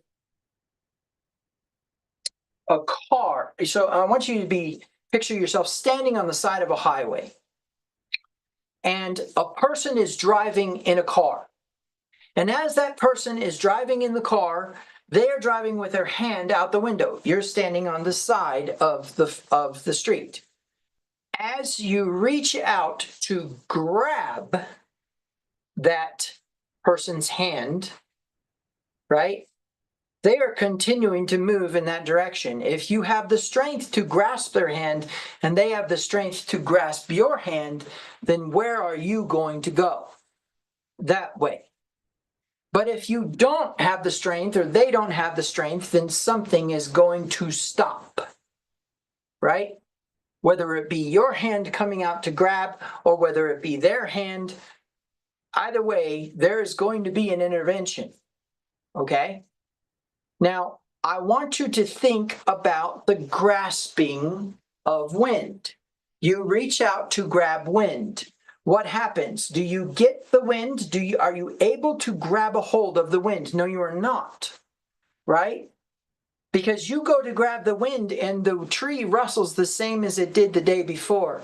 You can't stop the wind. But if I get into a boat and I open up a sheet, the wind will move me. Okay? And so I get into a vessel, I give permission to the wind to push me or move me, and as I am being moved, I can't grasp it, but I have what? Wielded it. Now, what's interesting about that is let's talk about the idea of the light of the Messiah or the light of Passover. Can you just reach out and grab it? No, you'll stop it. It has to flow through you. You can't just have it. Because if you have it, then what? It will stop there. And if it stops there, you will continue to expand until your benevolence becomes malevolence. And as your malevolence begins to expand, then you will what? You will begin to draw things to you that are malevolent. Because why?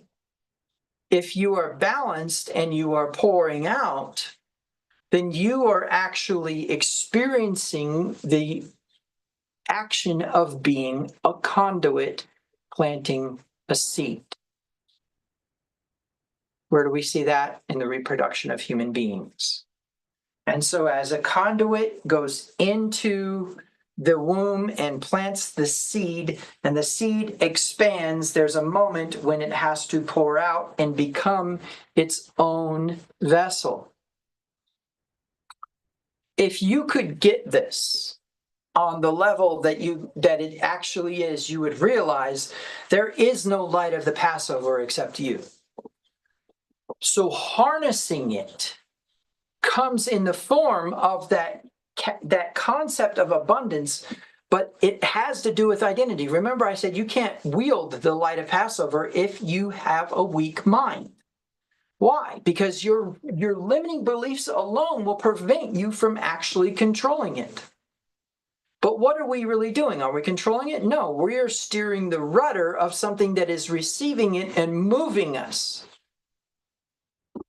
But better yet, we'll take it a step further and say, instead of reaching out and trying to grab it while it's moving, which is impossible, you cannot try to grab it while it's moving. It will elude you. But if you actually just allow yourself to become part of the spin, then you'll realize that this Elohim right here is not holding still. It is actually being pulled in the direction of expansion, which consequently, again, correspondence says, an explosion expands counterclockwise, an implosion turns clockwise. Expansion, contraction. Expansion, contraction. So what do we know? We know that it's only spinning in one direction as it expands.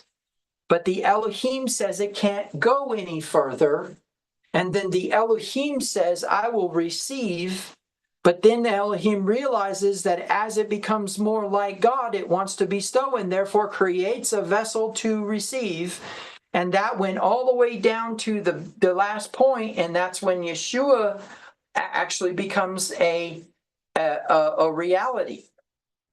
Because Yeshua was able to take upon himself the malevolence, the consumers, those who would eat without sharing, those who would receive without giving, those who would collect without distributing.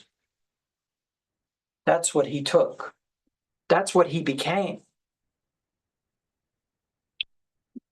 It wasn't really about his death per se. That was just an illustration because he is not a physical being. When he said, I'll lay my life down, that's because in all truth, he had already done it from the beginning. Now, what's interesting about that is that was all just a thought, a couple of split-second thoughts. Remember your balloon? I created it and I killed it in that moment, and that's how fast creation occurred. But as time slowed down, as it diminished in light, and I'm going to tell you right now, it's all contained in Einstein's theories, but the premise is that as light slows down, right, then energy is diminished, time becomes relative. So now we do have 4.6 billion years in this existence because our universe itself is an expansion that has a place where it reconciles upon itself in infinity. But what we don't realize, because it's going so slow, is that that is actually a return back to the intensification of all power in the universe.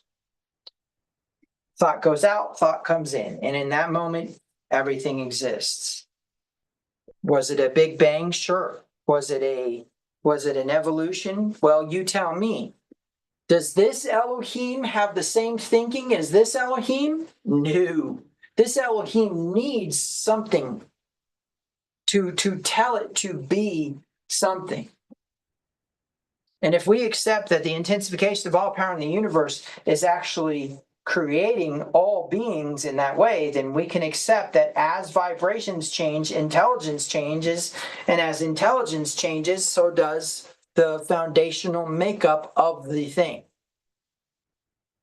Am I talking about monkeys turning into humans? No, I'm talking about a rock becoming a human as a result of vibration, and then a human becoming something like an angel, and then an angel becoming something like a cosmic being that is in charge of a whole lot of stuff we don't understand, and then that getting as close as it possibly can to the original light without it being the original light, otherwise it ceases to exist. And perhaps that is the simplicity of annihilation.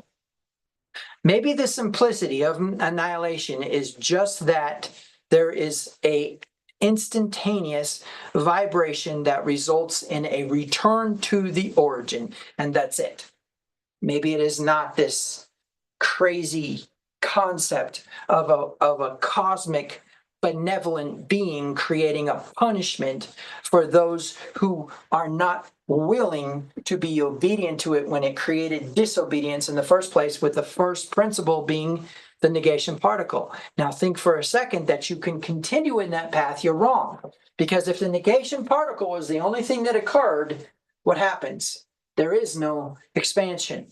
There is no like God.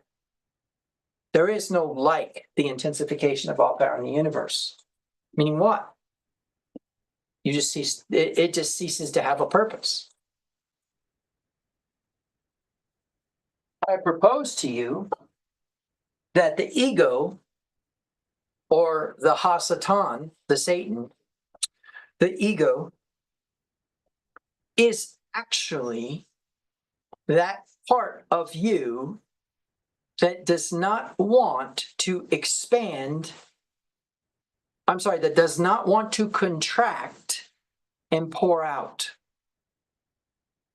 And I propose to you that the concept there is that you don't actually contract, but that your intention to pour out creates a contraction in somebody else that then results in you pouring out. But what also happens is, as you contract and become a vessel of reception, it was your willingness to do that causes that contraction. And of course, that's where our weaknesses cause us to depend on something higher than us. Came to believe that a power greater than ourselves could restore us to sanity. What a powerful, powerful philosophy by which to recover from addictions.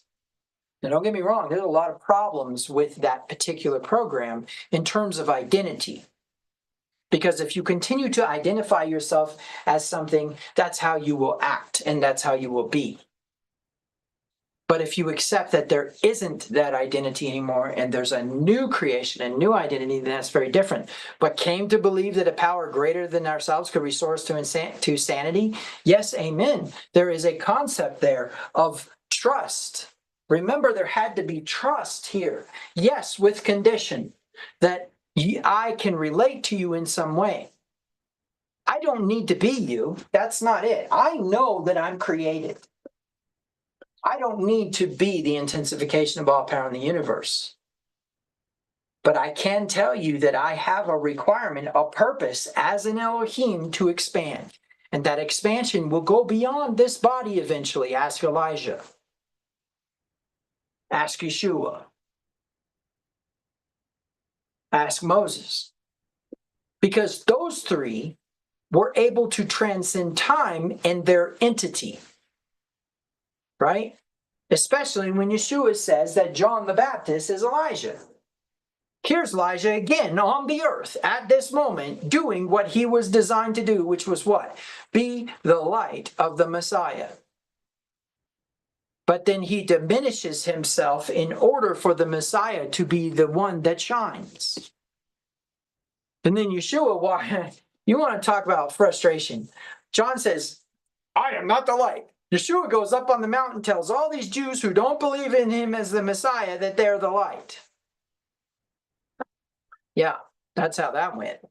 So I guess what I'm trying to say to you is that the light of Passover can't be grasped. Can it be wielded? Yes. And I wanted to make that very clear. And I knew this from before when I said about wielded.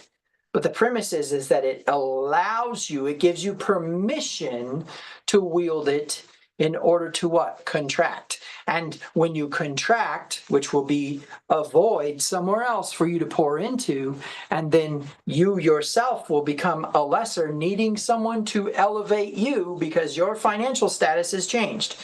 Let's say that we have $10, okay? So now I have $10, this guy has 5. Now I know that he needs 7, so I'm going to give him $2. That leaves me with 8, right? So now he goes away with his 7 and he's been elevated, and that's all he can handle right now, because remember, the intensification of all power in the universe will not give instruction to an individual to use a resource that is beyond his limitation. That's why in Proverbs it says, don't let me become rich lest I forget God, or don't let me steal lest I curse his name, right? Stealing is cursing the name of God. Now, people aren't ready for that one. Okay, so now the premise is that as we begin to diminish in our amount of money, now the next Elohim comes along and they actually need $5. So now our 8 becomes 3. And now all of a sudden we have a necessity that comes up where we need another 8. Our financial status has gone from here to here. We're now the vessel of reception. And so what you really need to get your mind wrapped around is the reversal that occurs back and forth. If that doesn't occur, you are malevolent in some form. Let me illustrate for you. You have a vessel of reception. You have a vessel of inception. You have what? A receiving, and then what? A planting of seed, which is a conception that creates a new vessel. That is the nature of the masculine and feminine principle. So what happens if we have a vessel of bestowal or inception, and we have a vessel of bestowal and inception? They cannot combine. And since they cannot combine, they fall. They cease to have purpose.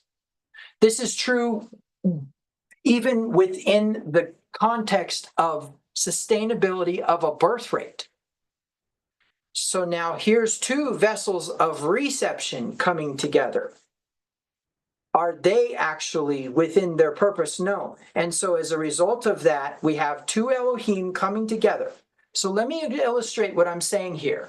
We have somebody with need and somebody with the ability to give because of the abundance that they've received, which is the light of Passover.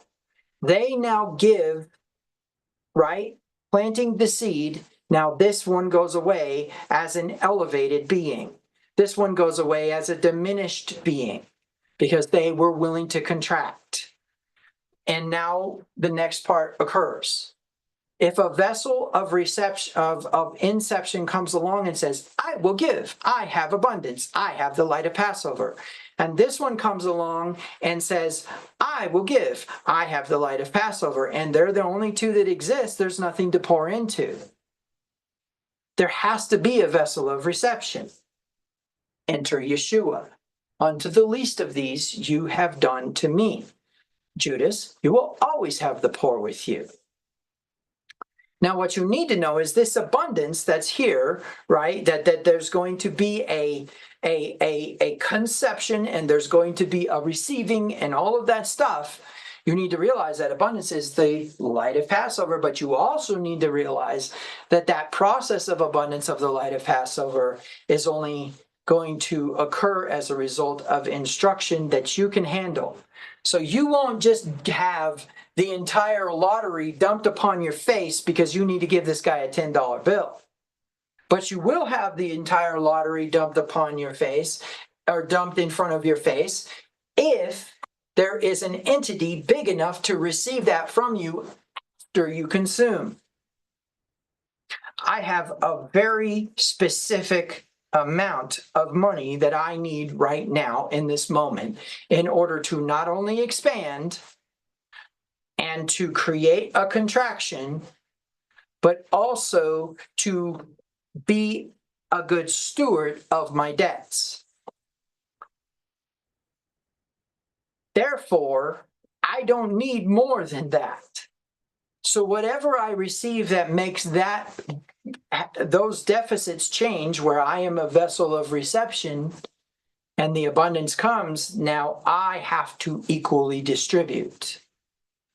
So I want you to understand, when I say that you are not going to receive more light of the Passover than what you can actually carry out as an instruction, what I'm trying to help you understand is that Torah has been dummied down to your basic case-by-case process. Now, what's important about that for you to understand then is that abundance is part of the light of Passover, walking out of Egypt is part of the light of Passover, and the actioning as an Elohim over your Egypt is part of the light of Passover. What do I mean? If Egypt means limitations, Yahweh said that he made Moses a god over his limitations, a god over Pharaoh, right? Boy, I tell you what, people have a really hard time with this. It's such a no-brainer, but they just can't do it. And I think one of the reasons they can't do it is because they don't believe in themselves enough. So now, can you reach out and grab the spin? No. In fact, if you reach out and grab the spin, it's going to yank you, you're going to let go, and you're going to be off somewhere where you weren't before. And here's the interesting thing about it. You're not going to have any of the benefits of it because you're not in the spin. It's going to throw you somewhere, and you're not going to be in the spin. So you have to actually step into the spin, become a part of the spin, become a vessel of the spin, a conduit of the spin, and then as you are in that spin, expansion is going to occur. So the result then is going to be that there will come a time when you will begin to need to recycle that light back into another Elohim. As you are doing that, you will become diminished. And as you become diminished, you will then, what? Be elevated. And as you are elevated, you will not be who you were when you began. You won't. Which means you will have a greater deficit, a greater void, right? Because expansion has occurred, a greater need to bestow, and therefore a greater need for abundance. And it just gets bigger and bigger and bigger. And if people would get their minds wrapped around the ego problem here, they would probably have wealth in the abundance of what we see of those who we are jealous of. But did you guys know that jealousy is actually just a mechanism built into your body to tell you you're not walking in your purpose? You're looking at the wrong thing. So now, in the entire nutshell of this message is the context of instruction means you are enabled. Enabling means that you have abundance. Abundance comes from the light of the Passover, which can only emanate through a human being. The light of Passover emanating through a human being came in the form of Yeshua. That then emanated outwards to all points on the timeline, all the way back to Adam, who was the Son of God. Now, it's important when we're looking at this that we know that it also affected the future, which means that you can operate within the merit of Yeshua in righteousness. What is righteousness? According to the ancient tongue, the ancient pictographic Hebrew, it is an equal distribution of wealth. Well, you have to have wealth in order to distribute it. You can't have wealth if you have a what? If you have a weak mind. If you have a twisted mind, you can't have that abundance. You can't have that light of Passover. Why? Because you will become malevolent with it. You will consume and not distribute. And I can tell you, however much I've taught this, it's a difficult process. It's a difficult process to move into that area where you have need of nothing and extra and give that extra away instead of consuming it. Oh man, if we could get our minds wrapped around that. It would be like a man who has a budget for his eating out. And so he goes to a restaurant, he's hungry, he's salivating, he smells the food, he is so hungry, and he's almost agitated. Woman comes and asks him if he wants something to drink, and he growls at her, and he sends her away. He just wants food, and he wants it now. As he begins to consume, as the hormones in the body begin to tell him that he's being satisfied, right? The serotonin, which corresponds to the glands in the what? In the holy place, not the Holy of Holies, but the holy place. And those glands in the holy place are telling him that he is actually being satisfied. As he begins to push the plate away and there's still food on it, he doesn't think about that the rest of his food budget for that day that he was thinking he was going to distribute throughout the month is actually the other people who he should be feeding that day. Because why? According to reciprocation, he will not be without. He will come back into that restaurant and eat again the next day, according to the law of reciprocation. Now, the intrigue behind it is in the fact that he would never think that way. He would never say, oh, my food budget for this month is $100. I just spent $17. Good luck with that. Spent $17 on a meal, and now I have this amount left over. I'm going to go see if I can find somebody who wants a $17 meal. That's not how we think. We think in our minds, well, I have this money in abundance right now, and so I'm going to equally distribute it throughout the month, and that's going to be my budget in order to eat. When the truth is that if you have the money now, you're supposed to distribute it. Now, what will really blow your mind is when you realize that if you did that, there would be more abundance come in, but we are terrified to do it.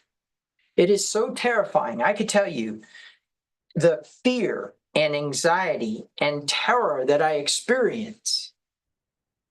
And this has nothing to do with the fact that we're supposed to use this same light to heal with. We're supposed to use this same light to distribute salvation with. And when I say salvation, it's a very different type of salvation than what Christianity preaches.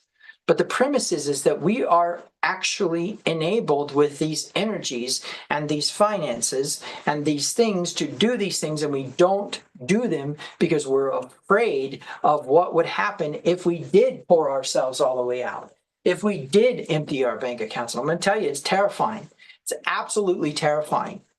There is a huge threshold that you have to push past. And there's a part that will want to pull you back away from it. And there's a part that is pulling you towards abundance, and you don't even realize it, because that's what the Word of God says. That's what the Torah says. And guess what? God cannot lie. And so we either accept that it's true or we don't. But if we don't accept it's true, then what are we doing here? Right? Okay. Well, I think you understand now that the light of Passover will not come if you do not step into the light of Passover. Where does that begin? That begins between two twilights, when you eat the Passover in obedience to the Torah of Passover, in acknowledgement of the Lamb who was slain. From when? The foundations of the earth. How do we do that? With symbols. Why? Because the subconscious speaks symbol, not English. And the subconscious is the part of you that needs to be reminded. Okay? And then, of course, the bitter herbs, and of course, the unleavened bread. That's the only really true requirements in this space of 2 twilights. The rest has some deep stuff attached to it that we can potentially talk about when we do the teaching on Wednesday night. However, I think the entire universe has been communicating for a long time that the light of Passover only comes to those who actually participate in the Passover, which makes sense now why the Christians altered it over to Easter, because it's not available to those who are not willing to observe Torah, because obedience to Torah is keeping the Passover. So go be the light of the Passover. How? By being a conduit of that spin, the conduit of that movement, right? It is not something that is static. It is going to flow through you. You win the lottery, and at the end you have $100,000 left because you distributed it all, because that's all you needed for that year. I don't know how that works, and I don't understand all that part about purpose and when and why and amounts, but I do know that abundance is given for you to equally distribute. And once you've equally distributed it, then you will be elevated, but not until you equally distribute it. And abundance is not afforded for you to just consume. Okay? All right. Well, I think if there's anything that you should take away from this, at the very least, realize what I taught you in the cycles. Sabbath was not made. Man was not made for the Sabbath, but the Sabbath was made for man, and therefore he is actually Lord over it. The first Sabbath of feast days is Passover. Passover was not something that existed as something to be worshipped or something to be respected or something to be given precedence to, but instead was something to be used as a resource, because Passover was made for you, and you are Lord of the Passover. And so you need to understand that although all of these things are higher level stuff, entities above you, they're actually under you, raising you up. Shabbat.